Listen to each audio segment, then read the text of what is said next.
Assalamualaikum warahmatullahi wabarakatuh. Alhamdulillah bersua kembali di channel Guru Mande, saluran khusus tentang info kepegawaian, dunia ASN, PNS, dan P3K. Sekali lagi pembahasan mengenai single salary. Kali ini kita akan menggali dasar hukum dari sistem penggajian baru ini. Berdasarkan Undang-Undang Nomor 5 Tahun 2014 tentang Aparatur Sipil Negara dan Peraturan Pemerintah Nomor 11 Tahun 2017 tentang manajemen PNS, diatur tentang penggajian model baru, di mana untuk penggajian PNS tidak lagi menggunakan standar gaji sebagaimana biasa. Sesuai dengan skema, pemerintah bakal mengatur pemberlakuan sistem penggajian tunggal atau single salary untuk seluruh PNS. Skema dalam sistem penggajian tunggal untuk PNS adalah menghapus komponen tunjangan-tunjangan yang ada selama ini. Nantinya PNS hanya menerima gaji pokok tetapi jumlahnya diperbesar.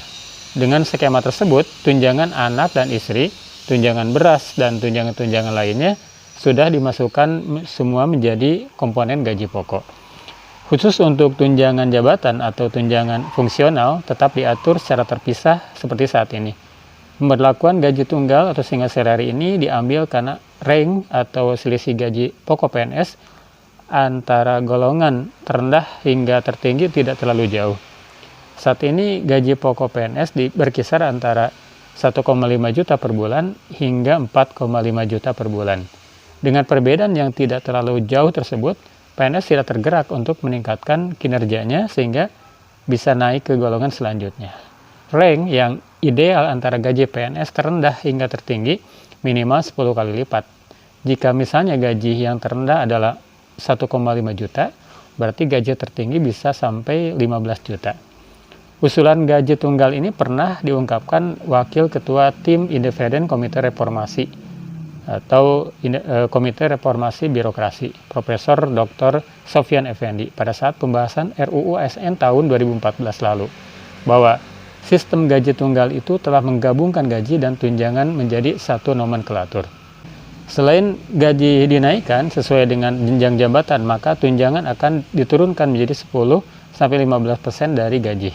Gaji akan dihitung sesuai dengan beban kerja, bobot, jabatan, dan capaian kinerja PNS. Perhitungan gaji sangat erat kaitannya dengan penilaian kinerja dan kesejahteraan pegawai. Sistem penggajian pegawai yang disesuaikan dengan risiko pekerjaan yang dilakukan akan menciptakan sistem penggajian yang adil. Tidak hanya adil, namun kriteria ini akan membuat para aparatur ini bersaing untuk meningkatkan kualitas pelayanan publik.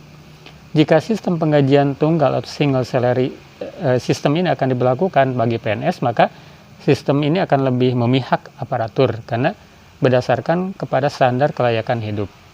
Sistem penggajian tunggal ini mengakumulasi semua jenis pendapatan PNS. Sistem ini berdasarkan pada bobot atau grade nilai terhadap kinerja jabatan. Hal ini dinilai lebih baik dari sistem penggajian yang berlaku saat ini.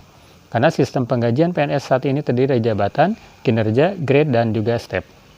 Dalam single salary system, total penghasilan PNS penilaiannya mulai dari grade 1 hingga grade 17. Dan untuk golongan diistilahkan mulai dari step 1 hingga step 10.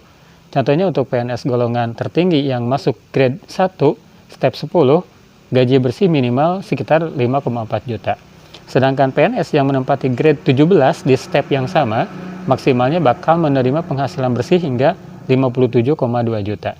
Tiap grade dan step bakal meningkatkan besaran gaji dari hasil kinerja seorang abdi negara. Tiap grade dan step bakal meningkatkan besaran gaji dari hasil kinerja seorang abdi negara. Jadi sistem penggajian tidak lagi berdasarkan pangkat dan golongan, tetapi didasarkan pada bobot dan grade setiap PNS. Tentu itu adalah hal ideal jika single salary ini diterapkan. Kalau kita review ke pembahasan awal tentang Undang-Undang Nomor 5 Tahun 2014 tentang ASN, juga Peraturan Pemerintah Nomor 11 Tahun 2017 tentang manajemen PNS yang mengamanatkan tentang sistem penggajian single salary. Juga usulan gaji tunggal ini pernah diungkapkan Wakil Ketua Tim Independen Komite Reformasi Birokrasi, Profesor Dr. Sofyan Effendi pada saat pembahasan RUU ASN tahun 2014 lalu. Artinya, sudah 10 tahun amanat regulasi ini untuk penerapan single salary masih belum dapat terrealisasi. Dan salah satu maksud dari video ini mengingatkan kembali kepada pihak terkait agar amanat regulasi ini bisa segera diterapkan. Terima kasih atas perhatian Anda semua. Semoga bermanfaat. Wassalamualaikum warahmatullahi wabarakatuh.